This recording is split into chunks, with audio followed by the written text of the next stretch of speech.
Hello everybody. Welcome to Principles and Practice of Auditing.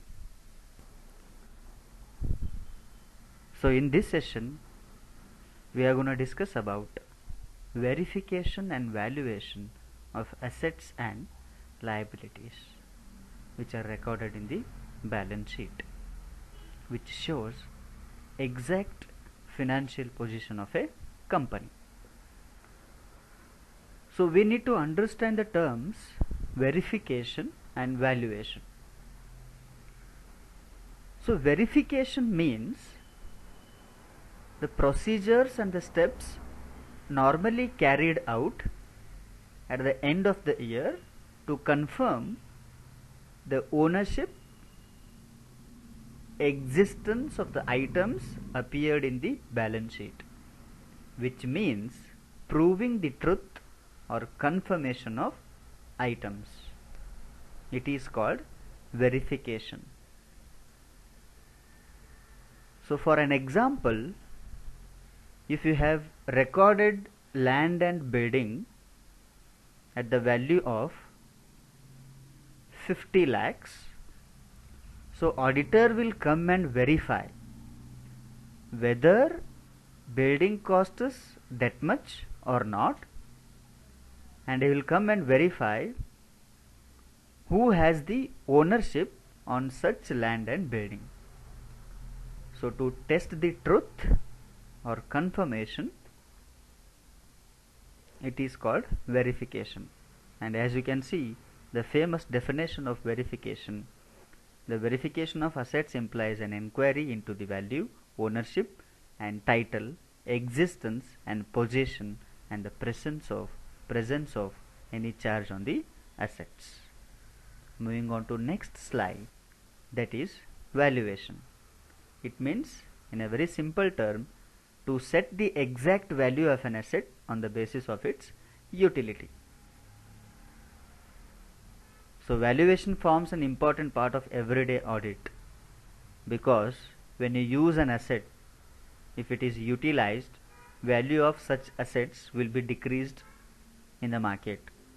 And while evaluating assets and liabilities, clients or organization or company should keep in mind overvaluation and undervaluation. They both exhibit wrong picture of the financial affairs of the company.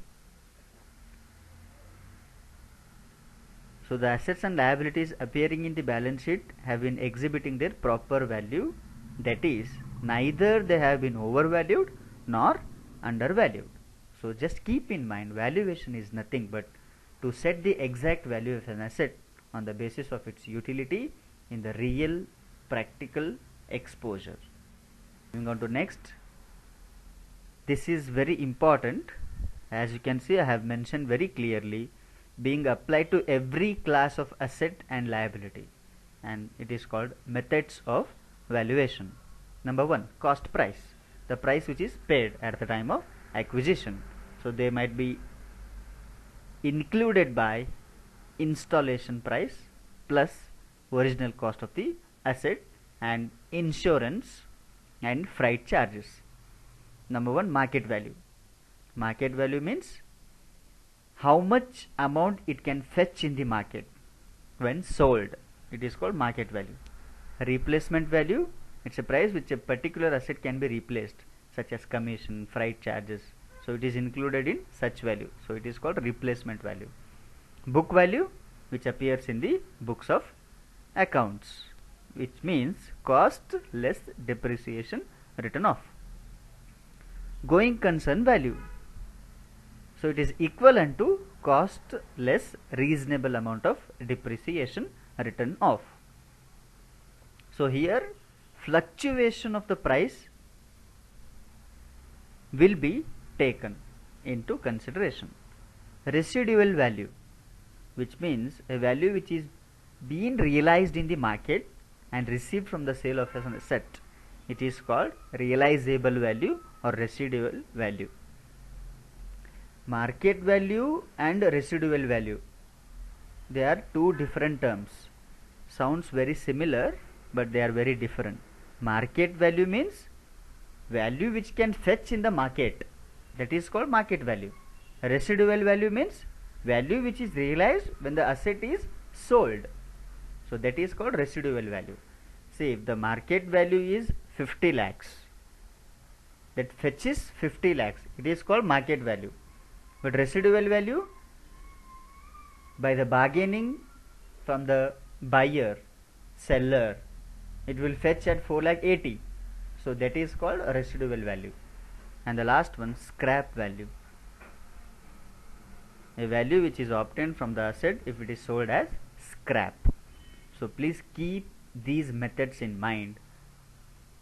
These methods are applied to every class of asset and liability who appears in the balance sheet: cost price, market value, replace value, book value, going concern value, residual value, scrap value. Moving on to next, verification and valuation of different assets. Number 1, goodwill, one of the important intangible assets of a company. As you can see, I have clearly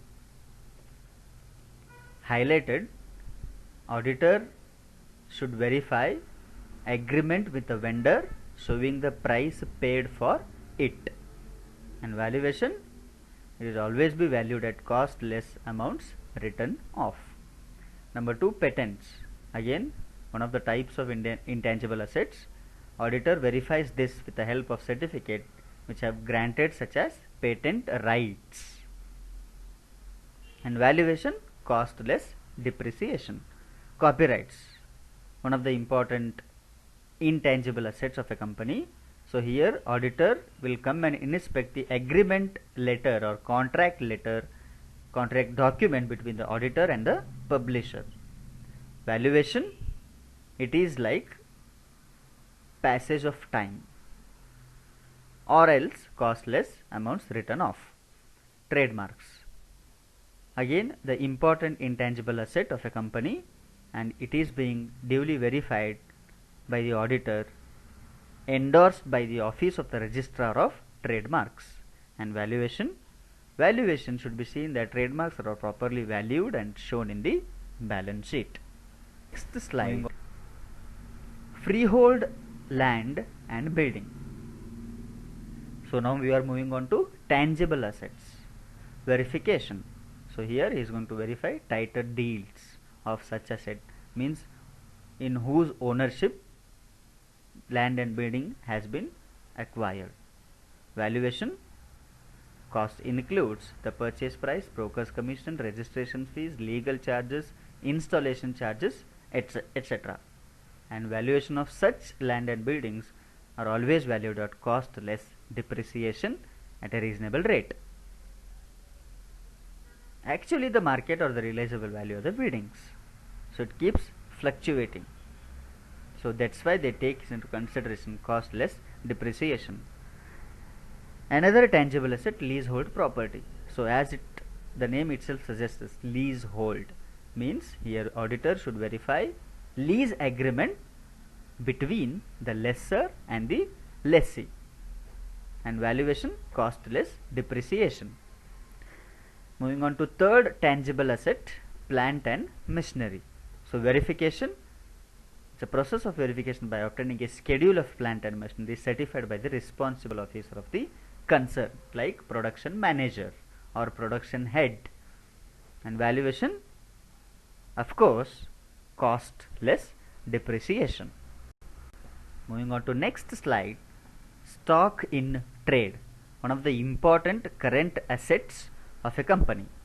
So here it is practically impossible for auditor to physically verify each item of stock because of various reasons, lack of knowledge or limited time might be. So he relies on test checks to ascertain the accuracy of stock in trade. So valuation, valued at cost price or market price, whichever is less. So as a commerce student, this is very important to know that stock in trade is always recorded in the balance sheet cost price or market price, whichever is less. If the cost price of the actual goods produced inside the factory company is 2 lakhs, but the market price of such goods outside the company factory is 1,90,000. So what value you will show? You have to show whichever is less, which means 1,90,000. And there are different methods of evaluating inventory: first in first out, last in first out, highest in first out, adjusted selling price method, standard cost method, etc. The very popular ones are last in first out and first in first out. Investments,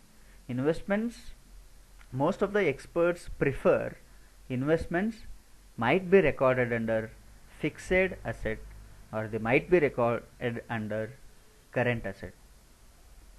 So while buying, the securities themselves may be consulted or broker's note may be examined.